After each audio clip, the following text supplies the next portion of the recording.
Hello guys, today I will start electric flux. Electric flux. Electric flux is the dot product of electric field and area vector. It is the dot product of electric field and area vector. E dot S. E is the electric field or electric field intensity. S is the area vector. This is a dot product of two vector is a scalar quantity. So electric flux is a scalar quantity and this is equivalent to Es cos theta. This is the formula for electric flux, and electric flux is a scalar quantity,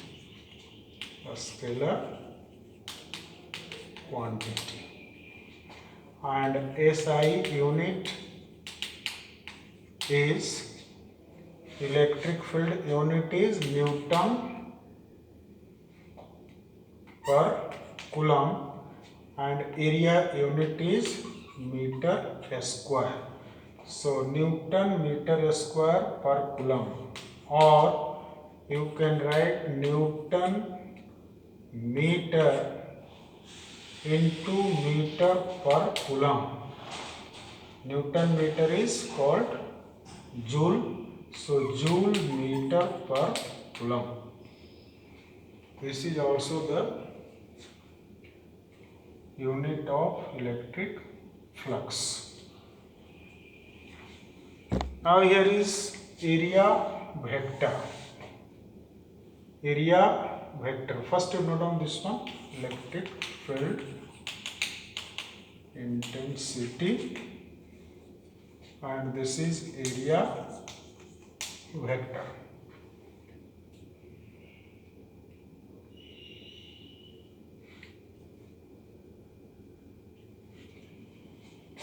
Now area vector. Know about the area vector. What is area vector? Area vector. You know, area is a scalar quantity. But here represented as a vector. Suppose we take this is a area of any surface S, and we have to mark as a vector. So what we have to do? You have to draw a perpendicular line on this surface area. This is the surface area. If you draw a line perpendicular, it is represented by n cap vector. So this normal, this is perpendicular to the surface area, it is 90 degree. So this normal is treated as area vector. This is called area vector. It is represented by S. So this is a area vector. And suppose electric field is passing in this direction. This is the direction of electric field intensity. So here this angle, let this angle is theta. The entire angle is 90 degree. This angle is 90 degree. So this angle is theta, means electric field and area vector angle is theta.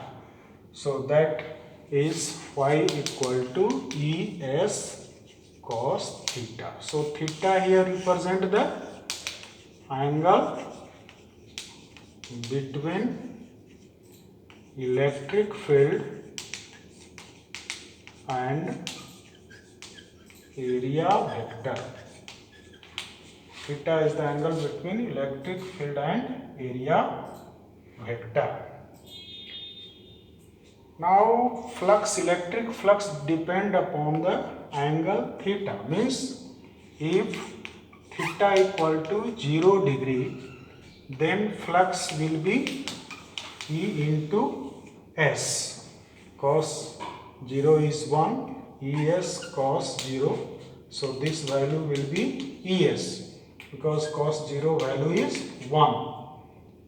Similarly, if theta equal to 90 degree, then flux will be ES cos 90.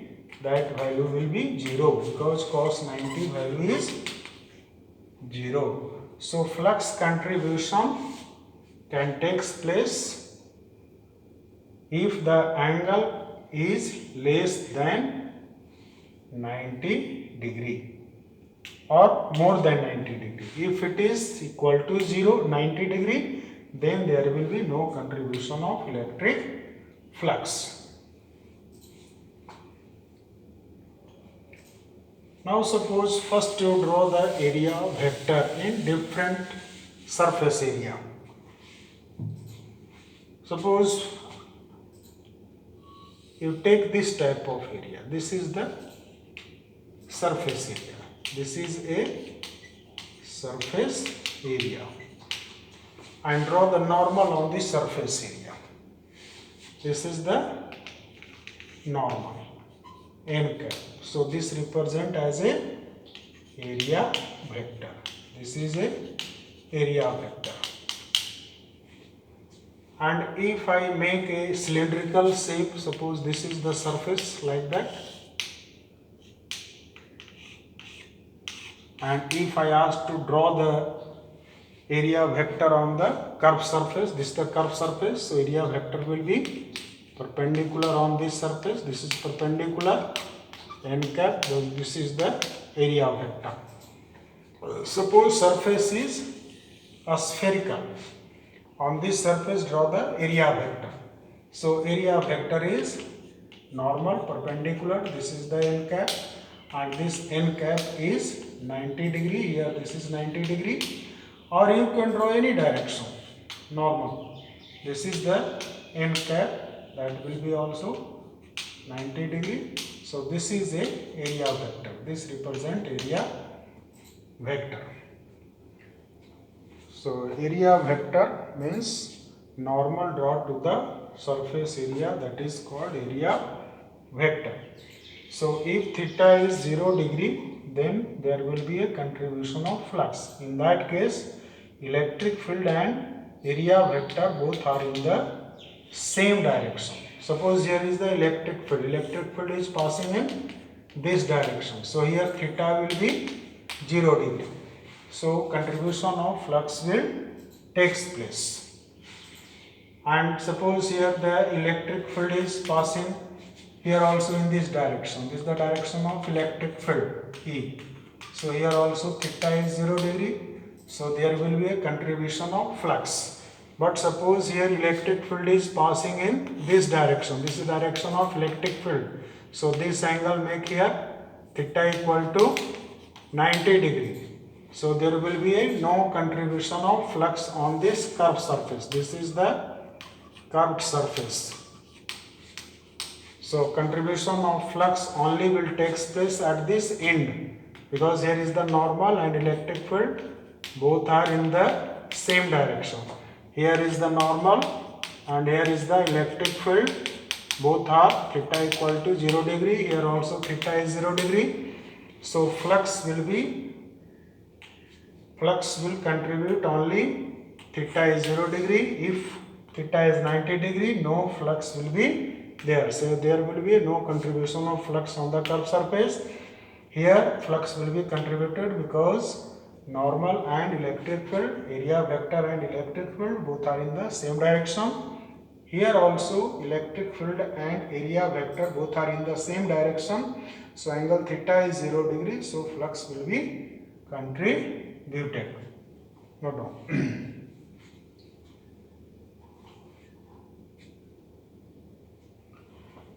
Next,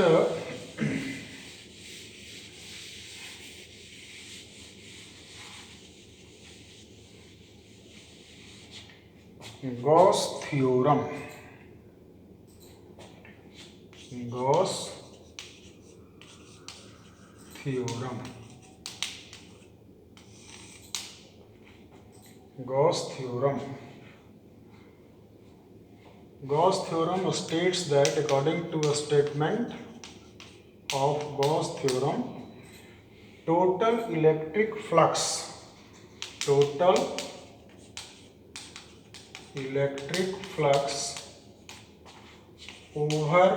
a closed surface, is equal to 1 by epsilon naught times the total charge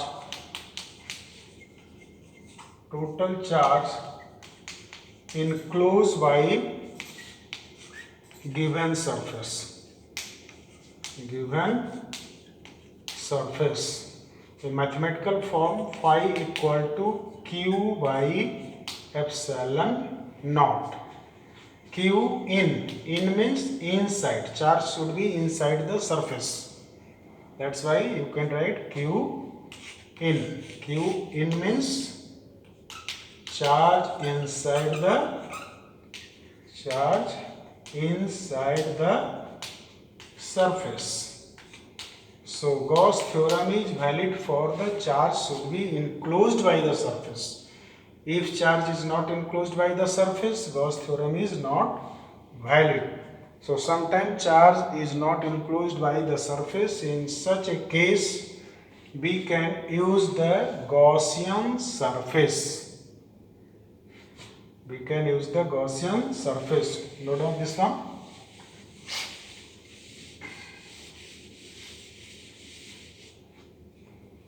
Gaussian surface.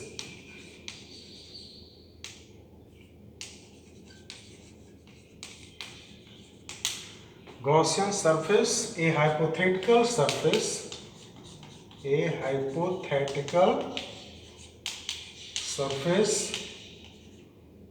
over which electric field remains constant at every point on the Gaussian surface.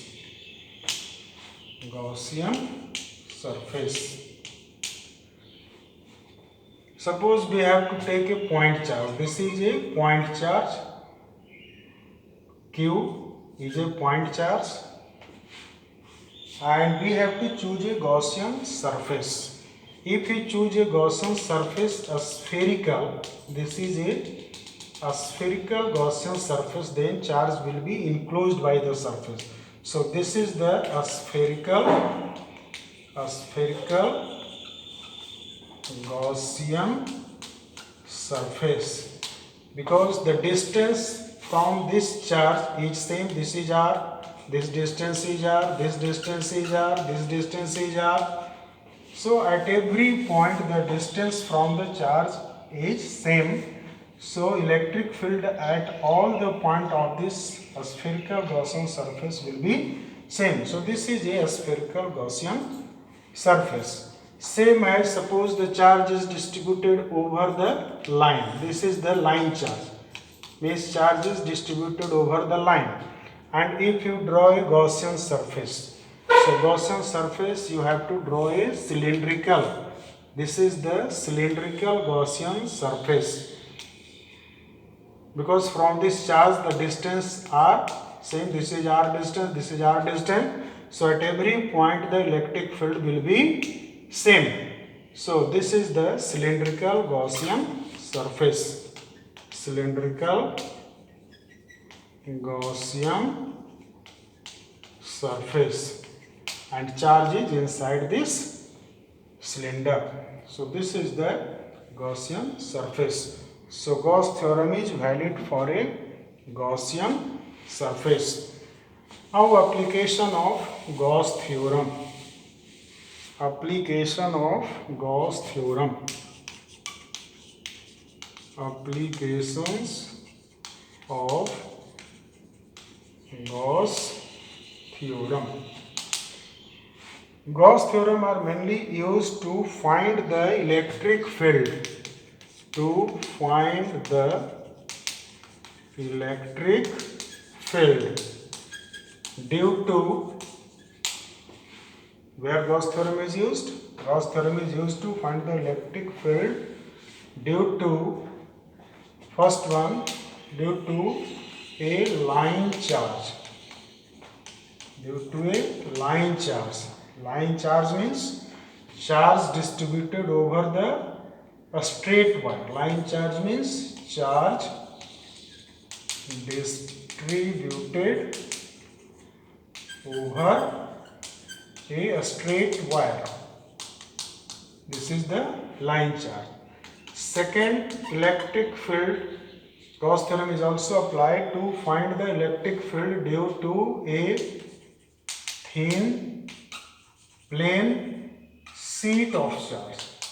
Plane sheet of charge. Plane sheet of charge. And third one is, Gauss theorem is also used to find the electric field in a hollow spherical shell. In a charged spherical shell. Charged spherical shell. A spherical shell. So these three are the applications of Gauss theorem. So first application is find the field intensity due to a line charge. So let us see how to find the field intensity due to a line charge. Let us consider a line of length L, a straight wire of length L, and charge Q is distributed over it. Let us consider a wire of charge Q and length L. We have to find the electric field. To find the electric field, first we have to choose a Gaussian surface. So a cylindrical Gaussian surface, choose a cylindrical Gaussian surface. This is a cylindrical Gaussian surface and charge is enclosed by this Gaussian surface. This is a cylindrical Gaussian surface. And first find the electric flux on these three surfaces. There are three surfaces in a cylinder. This is the end surface, and if there is a line charge, suppose the charge distributed over this line, so electric field will pass like that, perpendicular. This is the direction of electric field. So direction of electric field on all three surfaces, this is the direction of electric field E. Here also this is the direction of electric field. This is the direction of electric field perpendicular to this line charge. And draw the area vector. Area vector on this surface is like that. This is the normal. Here it makes 90 degree angle. Here normal. This is the normal area vector. That is also 90 degree. And here is the normal. This is n cap. So here theta is 0 degree. So here three surfaces are there. So this is the phi 1, this is phi 2 and this is phi 3. So first to find the flux, total flux phi equal to phi 1 plus phi 2 plus phi 3. So first phi 1 surface, this surface at the end, electric flux will be E, and this is the area vector S. So this is the ES cos 90 degree. Phi 2, this is the ES cos 0 degree. and third surface here again ES cos 90 degree. Cos 90 value is 0. So this is 0 plus ES plus again 0. So that is E into S, where E is the electric field and S is the surface area. So this is the surface area. Both are in the same direction. This surface. So here this is the curved surface. This is the curved surface. Curved surface. Curved surface. And this is equal to E into 2 pi r L. R is the radius. R is the radius. R is the radius and L is the length. L is the length. So surface area S is the curved surface area. Curved surface area, and this is equal to 2 pi RL. So total flux on the surface E equal to E into 2 pi RL. This is the total flux distributed on the cylindrical surface. Now you have to use the Gauss theorem. Gauss theorem.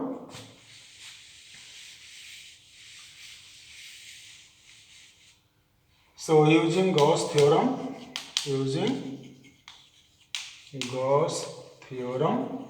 phi equal to Q by epsilon naught, and flux value is E into 2 pi RL. So E into 2 pi RL equal to Q by epsilon naught. Therefore E equal to Q by 2 pi RL epsilon naught. This is the electric field due to a line charge. Electric field due to a line charge formula is E equal to Q by 2 pi R L into epsilon naught, where Q is the charge, Q represent the charge, R is the radius of cylindrical Gaussian surface, L is the length, and epsilon naught permittivity of free space. So here Q by L equal to lambda. This is called linear charge density. This is called linear charge density. So in place of Q by L you can write lambda. So electric field will be lambda by 2 pi R epsilon naught. This is also electric field due to a line charge. Electric field due to a line charge formula is E equal to lambda by 2 pi R epsilon naught. Second application,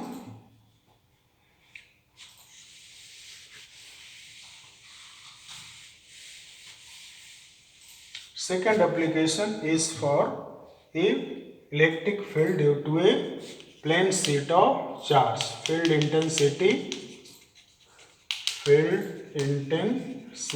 due to a plane sheet of charge. So take a plane sheet. This is a plane sheet.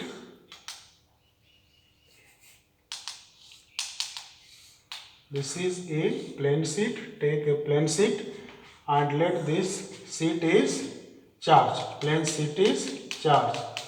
This is the plus Q. Q charge is there. So this charge is also outside the surface. So we have to choose a Gaussian cylindrical surface. So here also a cylindrical surface we have to choose. So what have to do in this Gaussian surface? We have to stretch this surface, pierce this surface, and stretch equally in both sides. Suppose this side we stretch up to the distance R. Similarly, stretch this side up to a distance R. So this is the Gaussian surface. This is Gaussian surface. So this Gaussian surface again is cylindrical Gaussian surface. This is just like a cylindrical Gaussian surface. This diagram you can make like that. This is the same diagram. This is a cylindrical Gaussian surface. In cylindrical Gaussian surface, the flux will be distributed. First you see the direction of electric field. Direction of electric field. So direction of electric field will be left right direction, either this direction, this is the direction of electric field, and direction of electric field is horizontally. This is the direction of electric field. So here electric field direction, this is the horizontally electric field, here also electric field, here also electric field, and draw the area vector. This is the area vector n cap. Here is the area vector n cap. Here is the area vector n cap.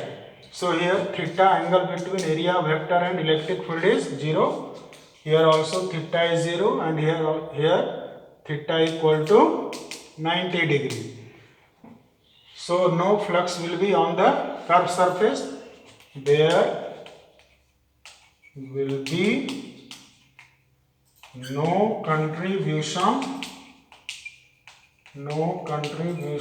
of flux on curved surface. There will be no contribution of flux on curved surface. Flux will be only distributed on the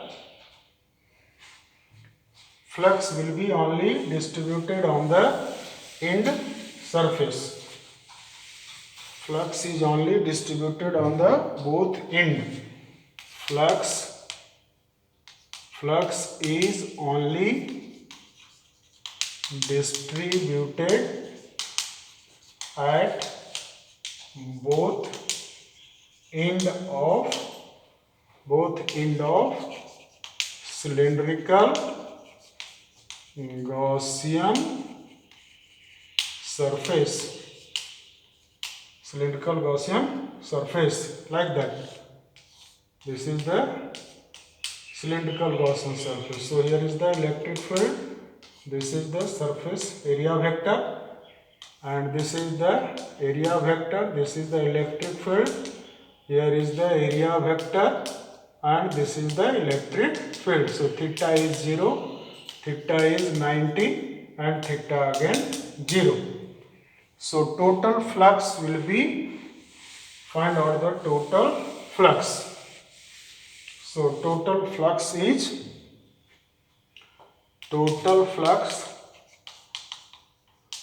phi equal to, this is, let the surface is S is the area vector, this is also S is the area vector. So phi equal to Es cos 0 plus Es cos 0. So that equal to 2Es. This is the total flux. And use the Gauss theorem. Using Gauss theorem, phi equal to Q by epsilon naught. So phi value is 2Es equal to Q by epsilon naught. Therefore, E equal to Q by 2S epsilon naught. So this is the electric field due to a cylindric plane sheet of charge. So electric field in a plane sheet of charge is represented by E equal to Q by 2S epsilon naught. Or you can write E equal to sigma by 2 epsilon naught, where sigma equal to q by s. This is called surface charge density. Surface charge density. Surface charge density means charge distributed per unit surface. Charge per unit surface area. This is called surface charge density. So this is the final formula for electric field due to a plane sheet of charge. Similarly, third application,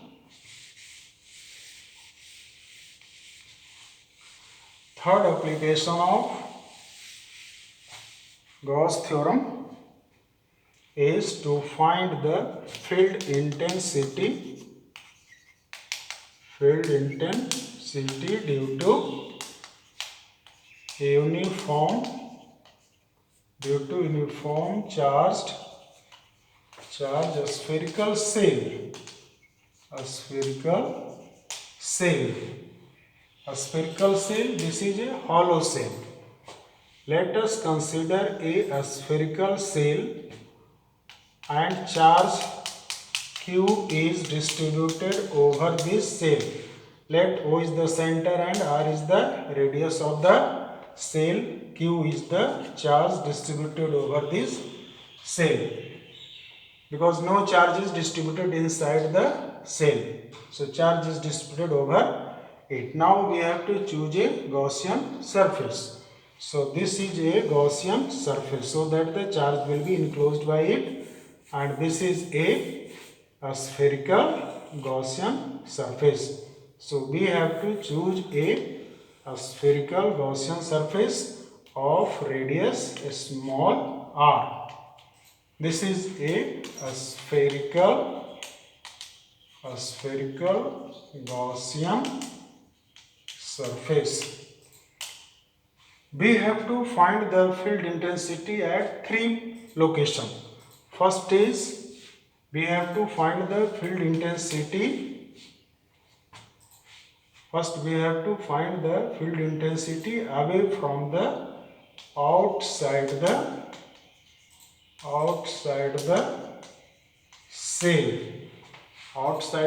shell at point P. This is the point P. Means a small r is greater than capital R. This is the small r. OP distance is small r.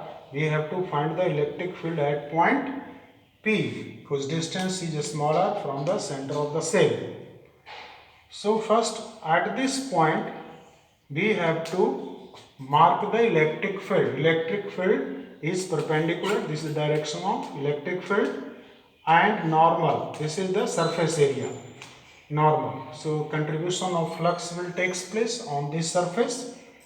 So flux will be flux phi equal to, use the formula, flux E S cos 0. So this is E into S. S is the total surface area. Here is the S. S is the surface area, Gaussian surface area. And this is 4 pi r square. So this is equal to E into 4 pi r square. This is the total flux. Now use the Gauss theorem. According to Gauss theorem, phi equal to q by epsilon naught. Phi equal to q by epsilon naught. And phi equal to E into 4 pi r square. So this is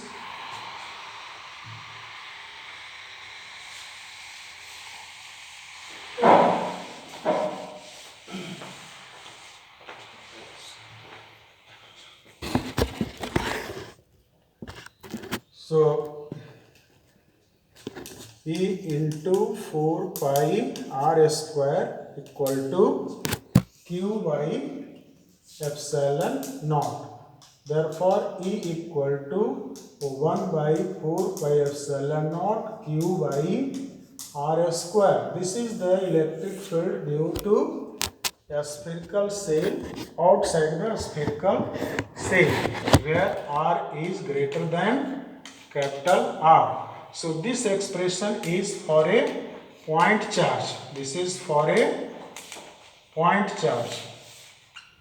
This is for a point charge.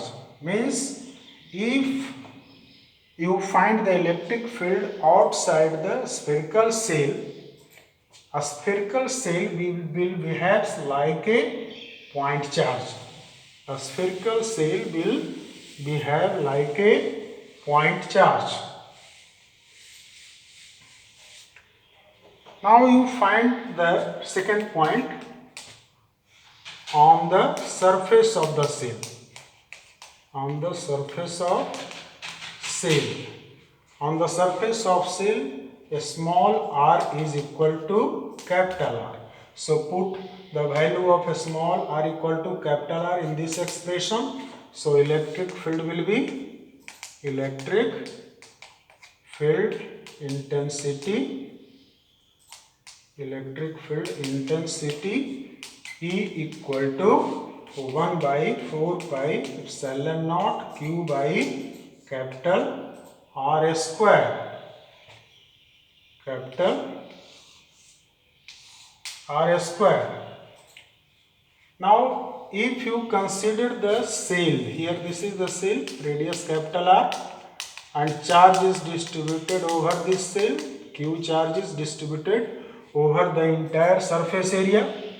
So here you can consider the surface charge density using formula surface charge density sigma equal to Q by surface area 4 pi R square. So Q equal to sigma into 4 pi R square. So put the value of Q equal to sigma into 4 pi R square in this expression. So you will get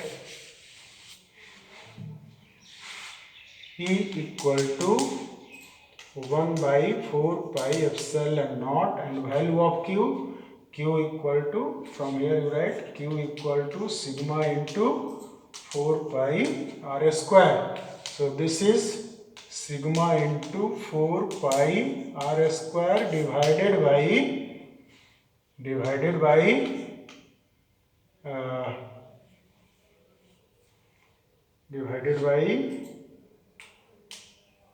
R square. So 4 pi R square cancel. So this is sigma by epsilon naught. So electric field will be E equal to sigma by epsilon naught. This is for the surface of the cell. Similarly, you can find inside the surface of cell. Electric field inside the surface of cell. So electric field inside the surface of the cell. Find the electric field inside the surface of the cell. Third point. Inside the surface of cell. Inside the surface of cell. As you know, there is no charge inside the surface of the cell. Here Q equal to 0.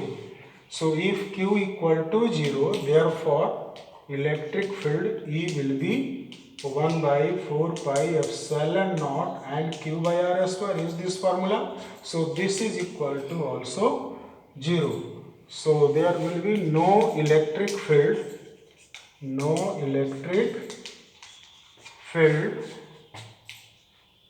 exists inside the cell. No electric field exists inside the cell. Now you can plot the graph between electric field and distance. You can plot the graph between graph between electric field